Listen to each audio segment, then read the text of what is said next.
Our first presentation is titled Structuring Your Social Commerce Strategy to Drive Profit and Efficiency. Really great, exciting stuff, especially when it comes to segmentation, automation, and really trying to keep up with all the changes the social platform is making. So without further ado, I just want to introduce Josh Tan. He's the Senior Director of Media Strategy at Rise Interactive.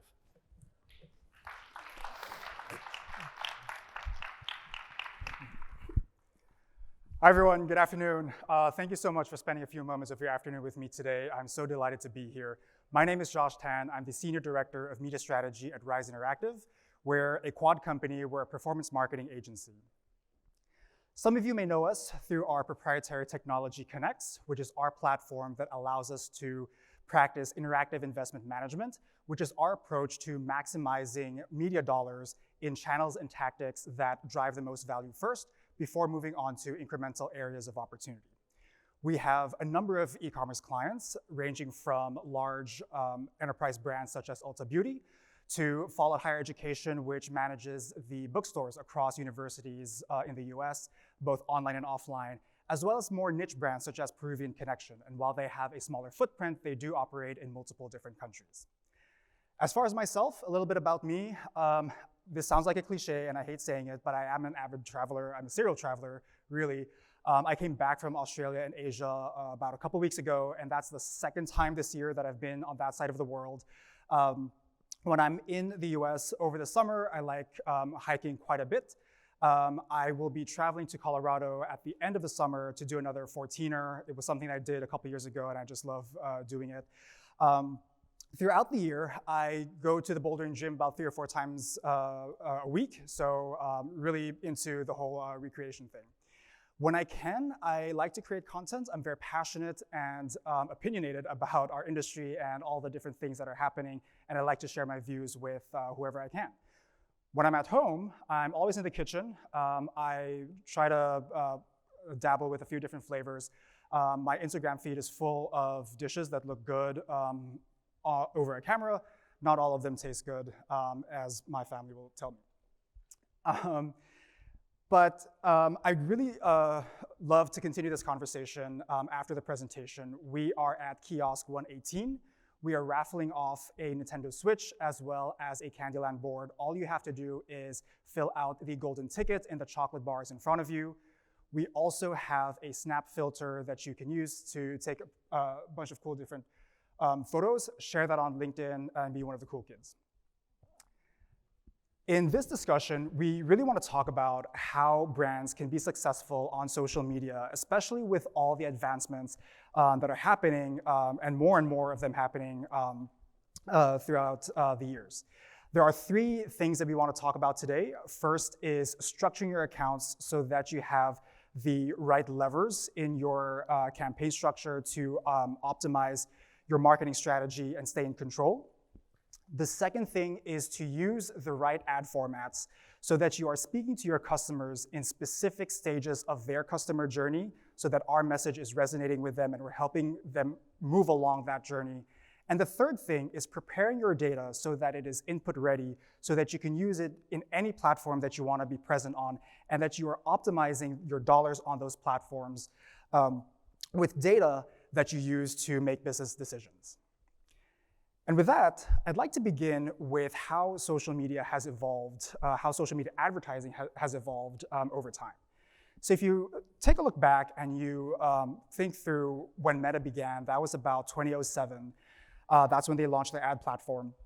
Not long after that, they released automated placements. And what that means is you relinquish control and you let them decide on which of their platforms to serve your ads. It wasn't too long after that where this whole notion of campaign budget optimization came about, or CBO, and now you're not only giving them decision-making power over the platforms, but you're giving them your budget. They will decide which ad set to spend it on and which ones first and how much to spend your money there. And then as if that wasn't enough, they came out with dynamic creative in 2018.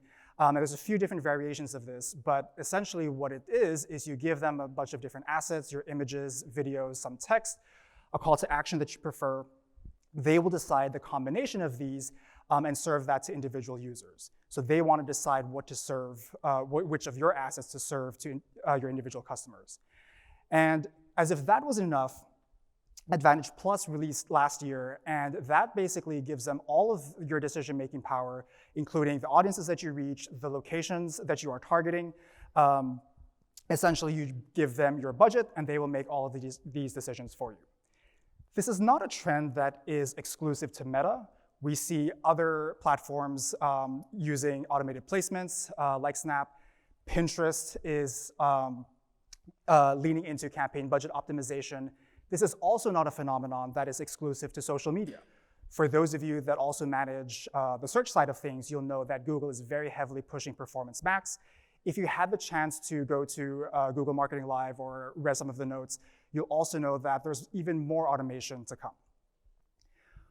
What remains the same, however, is that customers will go through their individual journeys, beginning with their awareness stage and discovering possibilities, before moving on to finalizing their selection from the products that they've seen, and then ultimately making that purchase.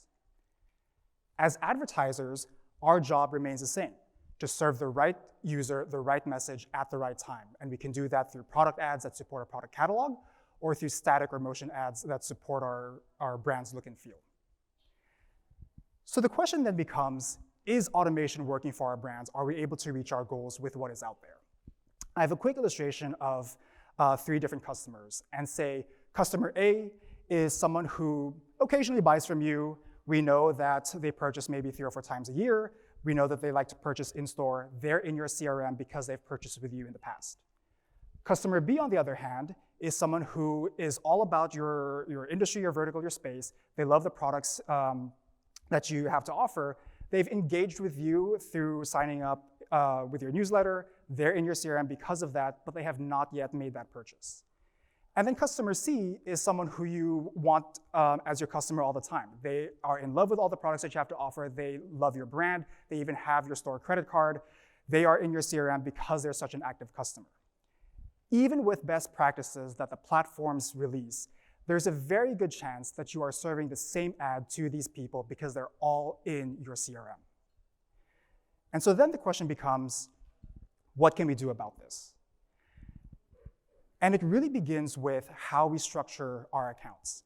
We need to be creating levers as we structure our campaigns so that we have full visibility into the customers that we are talking to, where they're at in their purchase journey, and the ads that we are serving them.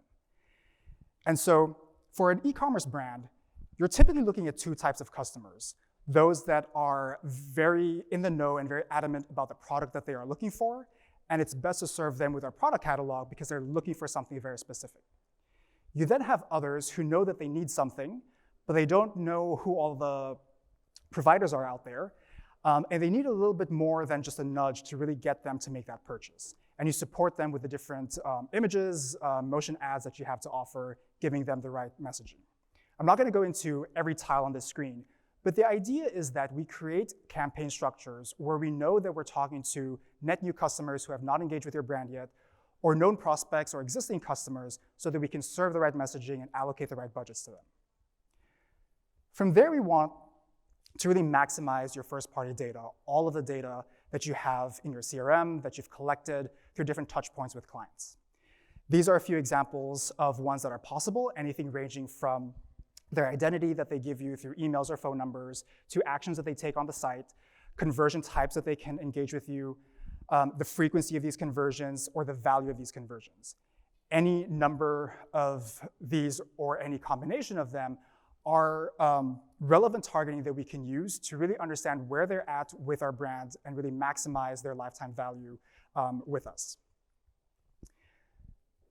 Now, after saturating that pool of qualified users that know you very well, that you have a lot of data on, you're gonna wanna expand that list a lot further.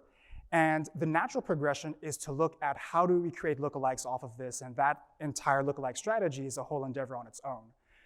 But you also know that you're gonna saturate that bucket of users at some point, and you're gonna wanna look toward native audiences in all the platforms that you're present on.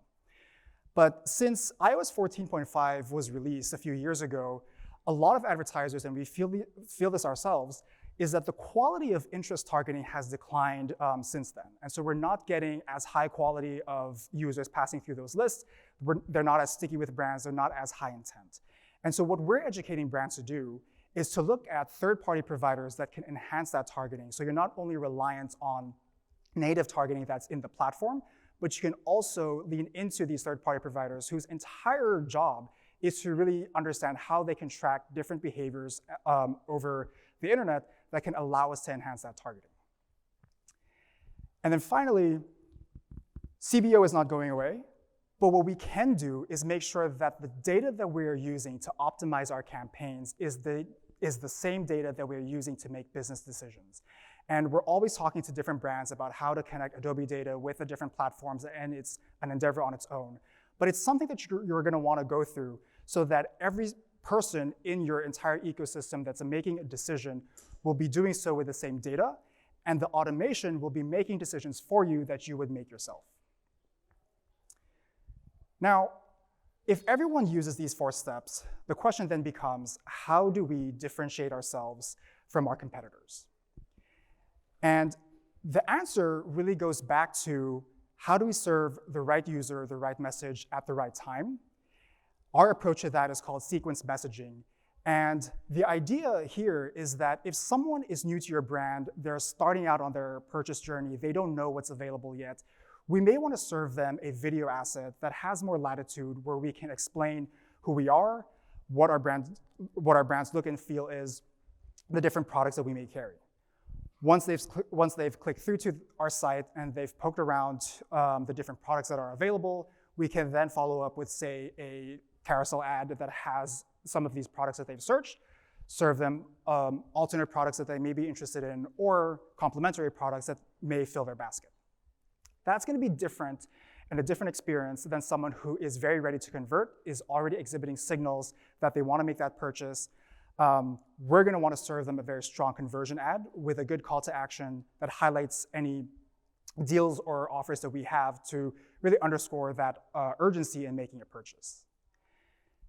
Now, just because 2 brands are in the same space doesn't necessarily mean that they are competing. And the differentiation really becomes in the levers and how we use them. So say brand A is someone who doesn't have a lot of brand awareness, but they have very good customers. They have a decent amount of those customers, and we know from the data that they have a high lifetime value. The repeat purchase rate is really high. That brand may instead want to focus a little bit more on the awareness and consideration stages of their campaigns, because that will best allow them to widen the pool of these already very sticky users. On the other hand, if brand B enjoys really good brand recognition, but may have a higher price point, and people understand that as they go through their purchase journeys and then ultimately drop off before making a conversion, that brand instead may want to be more focused on the conversion side of things so that they can explain why they have a better value proposition or extend deals and offers that make them more price competitive with their competitors. It is this type of budget allocation that allows brands to be competitive and really focus on areas that will drive their business forward, especially in this economic climate where things are either changing so quickly or things are kind of on hold and we know that we need to pivot on a whim. Having the right levers in your campaign set really allow you to make these decisions because you have full visibility, and not only the visibility, you also have the ability to influence the amount of budget that you allocate in different areas of your account. I'd be remiss not to mention AI in today's presentation. And our team did a quick experiment as far as how this would shape the future of creative assets. So there's a number of things that we looked at. There's a number of platforms that we looked at. This is just one example here. But say you have a very pointed prompt for an Instagram ad. In this case, it's white Nike shoes. So you have the color, the brand, the item itself, and you know exactly the type of background that you want to serve this ad in, which is a skate park.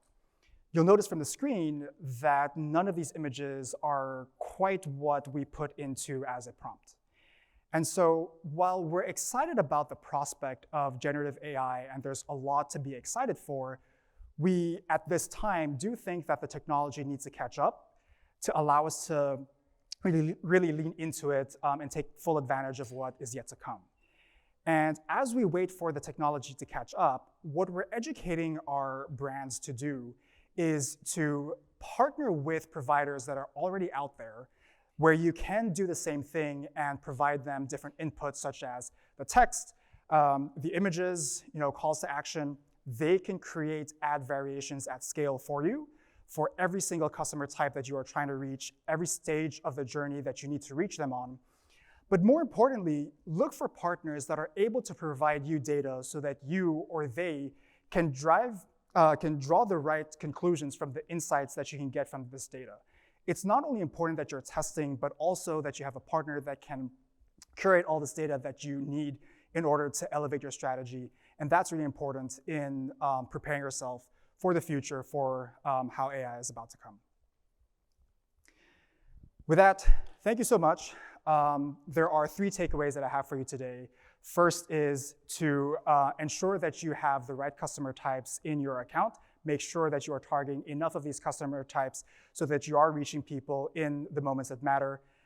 Take a look at your creatives and make sure they're not stale. Make sure that you have enough variations in the different groups of customers that you're trying to reach so that you're always resonating with them and moving them alongside their customer journey.